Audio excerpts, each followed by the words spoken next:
yang nggak ada? Yang pertama Nyaman. hmm, Kedua, yang kedua gaji 50 juta. enggak lah.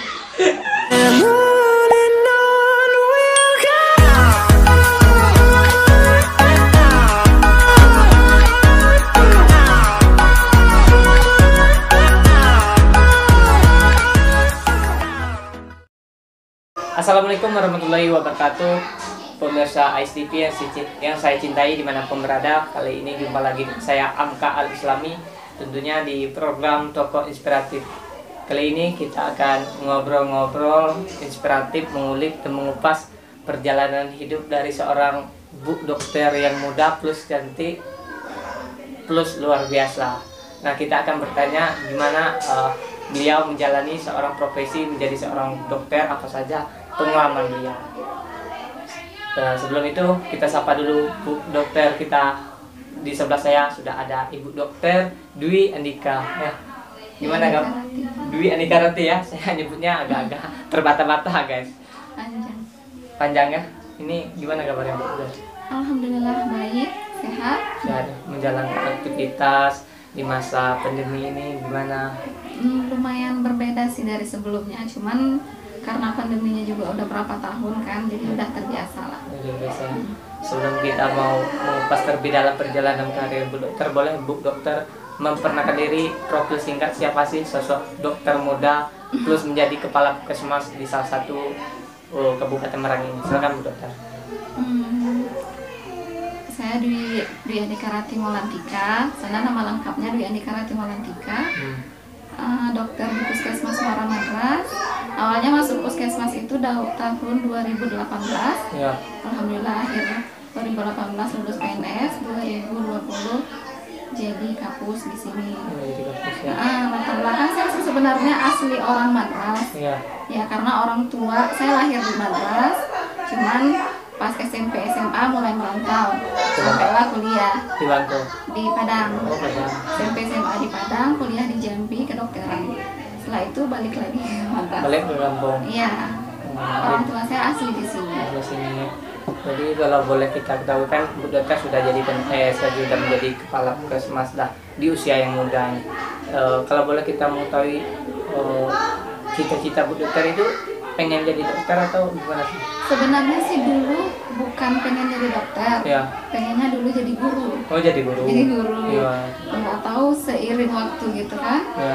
Setelah di sekolah, terus di SMA waktu dulu di Padang saya di pesantren. Ya. Di sana ada kayak talent mapping gitu. Iya. Jadi memetakan kemampuan gitu kan. Ternyata saya bakatnya memang di bidang di kedokteran, di dokter gitu. Jadi saya coba, alhamdulillah lulus. Ya akhirnya jadi dokter. Nggak jadi guru. Oh, jadi nggak pernah terlintas awalnya. Awalnya dulu sih pengennya jadi guru. Jadi guru. Kalau orang tua support. Orang tua support. Dulu dukungan orang tua juga yang saranin gimana kalau coba di kedokteran. Akhirnya lulus. Itu tahun berapa lulus jadi dokter? Lulus dokter 2016. 2016. Nah, setelah 2016 saya internship di Rumah Sakit Hanafi Bungo. Ya. Tahun 2017. 2018 awal sekitar bulan Mei saya masuk puskesmas. November ya kalau nggak salah ada tes PNS. Baru 2019 PNS. Oh, ya baru jadi PNS. Jadi step by step ya udah lulus langsung jadi PNS. Beruntung sekali Bu Dokter. Ini kalau boleh kita ketahui pengalaman menjadi seorang dokter ini gimana sih? Apa kesan-kesannya menjadi seorang dokter di usia yang muda? Menurut saya sih sebenarnya kalau dokter umum Ya. mungkin boleh dibilang sudah bukan ini ya. Maksudnya usia segini jadi dokter bukan usia muda lagi kalau bahasa ini ya. Ya. Karena memang seharusnya sekitar 27 atau 26 itu memang sudah dokter gitu Ya. ya. Kalau sesuai pendidikannya. Nah, alhamdulillah menikmati Ya. karena emang udah terjun di sini jadi ya dinikmatin. Kesan-kesannya banyak sih, kesan sama pasien, sama masyarakat, Sama pegawai. sama petugas staf puskesmas. Di usia muda udah menjadi kepala puskesmas langsung ya. Jadi kan tentu berbaur dengan masyarakat ya. Banyak. Sebenarnya susah juga untuk penyesuaian di awal kan, karena memang belum pernah terjun kerja itu, cuman waktu internship 1 tahun, setelah itu kesini sebentar. Jadi untuk berbaurnya butuh waktu juga sih.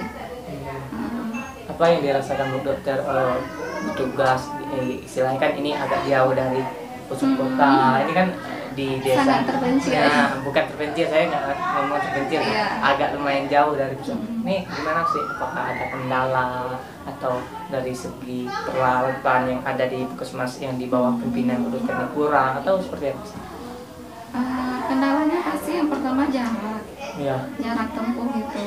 Kalau apalagi waktu pandemi gini kan, kadang ada untuk sebagai kepala puskesmas, kadang ada rapat mendadak, pertemuan mendadak.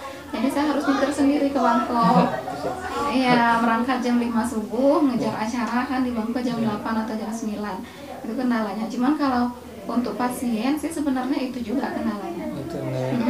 Ada pasien-pasien yang nggak bisa kita tangani di sini, harus dirujuk ke kabupaten, itu butuh waktu 3 jam. 3 jam. Baru sampai di rumah sakit. Jadi itu sih. Itu aja kendalanya. Kadang ada meeting mendadak, jadi nyetir sendiri. Iya. Pasien juga betul ya. Pasien juga, itu juga kendalanya memang jarak ya, mau gimana lagi kan? Memang posisi kita di sini. Alhamdulillah jalannya juga jalan bagus, boleh dibilang bagus lah ya dibanding dulu. Iya. Kalau dulu Yang muda ya. Kepala puskesmas termuda kalau di Merangin di gitu. Merangin kayaknya sih. Iya. Menjadi dokter yang muda itu apa sih? Keluh kesahnya. Untuk kepala puskesmas, saya masih harus banyak belajar. Karena memang dari awal basicnya saya di pelayanan gitu ya, melayani pasien. Walaupun sebenarnya waktu kuliah dokter itu kan memang ada juga dipersiapkan tentang manajemen puskesmas itu ada. Cuman karena belum pernah ke lapangan, jadi ya itu memang harus banyak belajar dengan senior, dengan Ibu Kapus yang dulu, beliau luar biasa membantu, dengan staf-staf sebenarnya mereka semuanya membantu. Ini berapa jumlah petugas ini? Staf puskesmasnya banyak, itu sekitar termasuk di desa itu 70-an. 70-an masuk di desa. Masuk di desa. Yang PNS-nya 20-an. Terus ada yang kontrak dan ada juga yang TKS. Kalau dokternya? Saya PNS. Dan masih berapa orang dokter? 2 orang dokter umum, 1 dokter gigi. 2 orang dokter umum, 1 orang gigi. Kalau dokter gigi 1 orang dokter gigi ya. Jadi total 3 ya. Tapi kalau pegawai TKS, honor, kontrak itu banyak. Banyak. Sampai ke desa kan kita ada 11 desa. Jadi setiap desa itu ada bidang. Daerah yang ini juga banyak daerah yang notabene susah dijangkau. Iya benar. Itu saya lihat Bu Dokter bikin story itu ya, itu luar biasa ekstrim. Nah, Bu Dokter gimana menghadapi kondisi jalan yang seperti itu? Ibu Dokter kok mau turun? Ini luar biasa kalau saya melihat sosok beliau ini sangat luar biasa, ramah dan tidak pandang bulu. Walaupun medan jalan yang ditempuh ke desa itu luar biasa. Nanti boleh dilihat. Saya sering share videonya gitu. Kalau yang paling susah itu kan ke desa Kotorawang. Kotorawang itu kami pakai motor dan kadang sambil hujan-hujan kan. Nah juga yang 3 desa yang di daerah Selampas itu Renah Kemumu, Tanjung Kasri sama Lubang Tilir. Nah itu sih awalnya saya kesana itu pertama kali 2018 waktu masih tenaga kontrak di sini. Kesana, jadi itu sebenarnya sangat berkesan sih menurut saya. Pas kesana itu kan kita nyampenya dari Mandras ini pagi, sampai di Renah Kemumu udah sekitar jam 5 sore. Jam 5 sore nanti habis maghrib kita sharing gitu dengan masyarakat, dengan perangkat desa, dan juga pengobatan gratis. Nah jadi waktu di sana kan banyak masyarakat yang datang. Ada satu nenek-nenek pas datang udah di pendaftaran, kemudian hanya Nekno apa yang sakit, dan beliau jawabnya nggak ada yang sakit, katanya cuma pengen nengok dokter be. Jadi di situ saya masya Allah gitu ya. Jadi karena mereka memang jarang di ini gitu. Jadi cuman pengen nengok Bu Dokter, akhirnya udah saya kasih vitamin aja gitu. Jadi luar biasa melihat Bu Dokter aja, nenek-nenek udah sembuh pemirsa. Luar biasa. Cuma pengen lihat dokter aja, mungkin karena sebelum ini juga dokter jarang masuk, jarang ke sana. Karena medannya luar biasa sih. Luar biasa ya. Itu nggak pernah membuatku capek gitu ya? Capek atau enggak, aku mau pindah aja lah tugas. Alhamdulillah sih, kebetulan saya yang walaupun mungkin kata orang penampilannya feminim kayak gitu ya, saya suka yang ini, suka off-road gitu, saya suka. Jadi pas ke Renah Kemumu itu salah satunya memang karena tugas dan juga karena memang saya menikmati gitu. Menikmati karena saya senang ini. Terus juga menurut saya sih memang di dalam itu mereka nggak sebanyak warga yang kita di desa luar ini kan yang mudah dijangkau. Kayak vaksinasi, mereka itu sasarannya sebenarnya nggak sebanyak kita di luar. Kalau cuman kita ngejar ketercapaian sasaran di daerah yang mudah dijangkau aja itu tercapai. Cuma menurut saya kan mereka punya hak yang sama gitu kan. Untuk dapat pelayanan kesehatan itu mereka punya hak yang sama. Walaupun mereka di situ 1, 2, 3 orang, hak mereka sama. Berarti sama mau di luar mau di dalam. Iya, mau di Madras yang desanya memang dekat puskesmas. Boleh dikatakan masih muda, 28 tahun. Nah, kunci sukses ala Bu Dokter itu seperti apa sih? Sebenarnya dibilang sukses juga mungkin kalau menurut sebagian orang kita udah sukses, tapi menurut orang yang ini belum, masih ada yang harus dicapai. Tapi alhamdulillah saya bersyukur dengan semua yang sudah ada sekarang. Kalau untuk sukses mungkin paling utamanya itu dari keluarga sih. Kuncinya dari keluarga, kunci sukses ala. Iya, menurut saya sih utamanya dari keluarga. Karena mungkin doa orang tua, dukungan orang tua, kemudian didikan orang tua, itu yang utama. Harapan Bu Dokter ke depan seperti apa? Harapan untuk puskesmas, semoga harapan pribadi, harapan personal dan juga harapan puskesmas.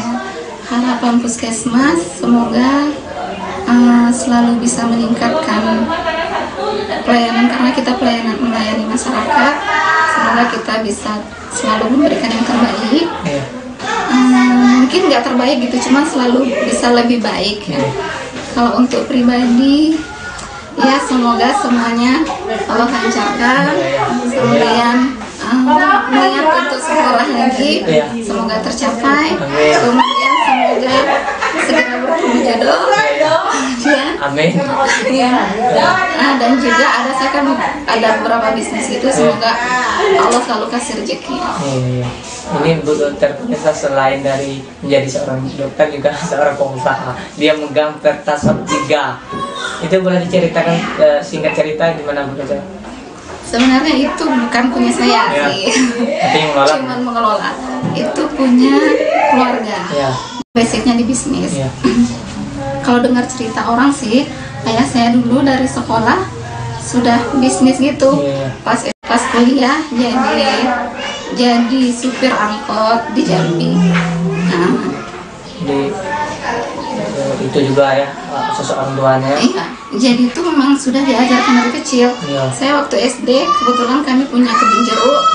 Jadi sekitar kelas 5 SD gitu, saya pulang sekolah jualan jeruk, kan tinggal di Madras ini, jualan jeruk dari kampung ini ke sekolah gitu. Dan pas saya udah di Padang, sekolah SMP SMA di Padang, pas pulangnya juga bantu orang tua jualan. Selain dari itu jiwa bisnisnya juga melekat pada jadi makanya sekarang kebetulan orang tua punya ini kan, emang berbisnis. Kita punya dulu orang tua sudah punya CV sekitar dari tahun 2006 kalau nggak salah. Dan pas tahun ini ada program Pertasop, sepertinya tertarik gitu ya. Dan kita alhamdulillah CV-nya sudah ada, diurus, alhamdulillah bisa. Jadi karena saya yang stay di sini, orang tua kan stay di Bangko, jarang pulang. Saya sama abang yang stay di sini, jadi yang diserahkan ke saya yang mengelolanya gitu. Jadi bukan saya yang punya sih sebenarnya. Tapi luar biasa juga kan, cuma mengelola. Ini terakhir Bu Dokter, ini Bu Dokter menyinggung jodoh. Kalau boleh kita tahu Bu Dokter ini masih gadis ini Bu Dokter. Ini untuk pemirsa yang siapa tahu di ICTV gitu ya, ya. di TV berani dekat dokter, silahkan aja. Kita tanya dulu kriteria suami Bu Dokter itu seperti apa? Kriteria itu gimana ya? Mungkin yang nyaman aja sih. Nyaman ya. Mungkin. Kadang itu kita udah kriteria, oh aku main seperti ini. Aku Pas mau udah ketemu ternyata nggak nyaman. Nggak nyaman. Jadi kriteria nyaman. Apa lagi? Apa? Kriteria yang nggak ada. Yang pertama Nyaman. yang kedua Gaji 50 juta. enggak lah. Enggak. Karena semua orang punya, sebenarnya belajar dari orang tua. Ya. Orang tua saya dulu bukan sekarang punya segalanya, enggak. Ya. Cuman ada alhamdulillah mereka bahkan dari yang memang tidak ada apapun gitu. Jadi ada apa? Bukan ada apapun juga sih, alhamdulillah ada lah gitu. Nah, Allah titipkan. Ya. Jadi belajar dari sana sih sebenarnya saya kalau misalnya harus gaji segini itu enggak juga. Berpaket Karena bintang. gimana? Berpaket bintang. Gimana ya? Intinya yang pertama gini. Iya. Bersih, Muslim pasti ya. Muslim. Laki-laki harusnya. Laki-laki Muslim nyaman itu. Itu udah. Terus kalau masalah ini sih saya bingung juga ya. Berpangkat, bertitel, bergaji. Karena bertitel bergaji nggak menjamin juga sih ya. Nggak nyaman ya. Tapi cewek itu sekarang menjadi Nggak gini. Oke. Kalau ininya, Iya. maksudnya kalaupun misalnya untuk sekarang masih yang sangat sederhana gitu kan. Tapi kan laki-laki itu kalau kata orang sih, laki-laki itu tergantung dengan perempuannya. Ya kita bantulah menjadi yang maju gitu. Jadi cuma itu kriteria ya, nggak ada lain lagi. Mungkin itu aja. Target nikah Bu Dokter Sebenarnya sudah lewat sih dari target. sudah lewat, mungkin Udah lewat. Target saya dulu 25. Cuman karena memang 3 tahun sudah lewat. Iya, udah 3 tahun karena memang belum ada jodohnya. Terus ada juga beberapa kali gagal gitu ya. Namanya nggak jodoh ya. Jadi ya udah sekarang sebenarnya udah lewat target. Udah target. Mungkin fokus di karir. Kalau wanita berkarir pemirsa yang saya temui itu Susah ya? memang agak itu, agak. Ya tapi mau gimana lagi kan? Kalau wanita karir pertama jujur ya, cowok pasti minder. Kalau cowok di bawah itu minder, nggak berani dekat. Cuma itu kriteria. Kita doain semoga Bu Dokter cepat naik pelaminan dan pemirsa ICT yang telah berani dekat ya silakan. Kalau semakin terus usaha terasa gimana nggak grogi? Enggak lah. Enggak ya? Enggak. Oke. Mungkin ada yang ingin disampaikan terakhir Bu Dokter, tip-tip motivasi untuk anak muda atau bagaimana untuk bisa mengaih cita-cita ke depan. Oh gini loh. Untuk yang mungkin anak-anak muda yang masih sekolah gitu ya, untuk adik-adik mungkin yang punya cita-cita mau jadi apapun, karena menurut saya semuanya itu baik. Mau jadi guru, jadi dokter, karena waktu kecil ditanya pengen jadi apa, pasti jadi dokter Ya, gitu ya. tadi kita tanya-tanya pengen jadi dokter semua. Pengen jadi apa? Pengen jadi dokter gitu, karena menurut saya bukan cuma dokter yang pekerjaan yang boleh mulia gitu, guru apalagi kan. Jadi mau jadi apapun tetap yang paling penting itu usaha plus doa sih. Doa, dan doa itu nggak cukup doa kita, tapi doa orang tua, terus doa orang-orang di sekitar juga. Kalau memang ada kesempatan atau ada kemampuan untuk membantu, coba untuk orang lain, mungkin dari doa mereka. Itu aja. Jadi doa mereka apapun cita-cita kalian ya semua bermanfaat dan terbaik. Tergantung kita menjalin usaha dan doa.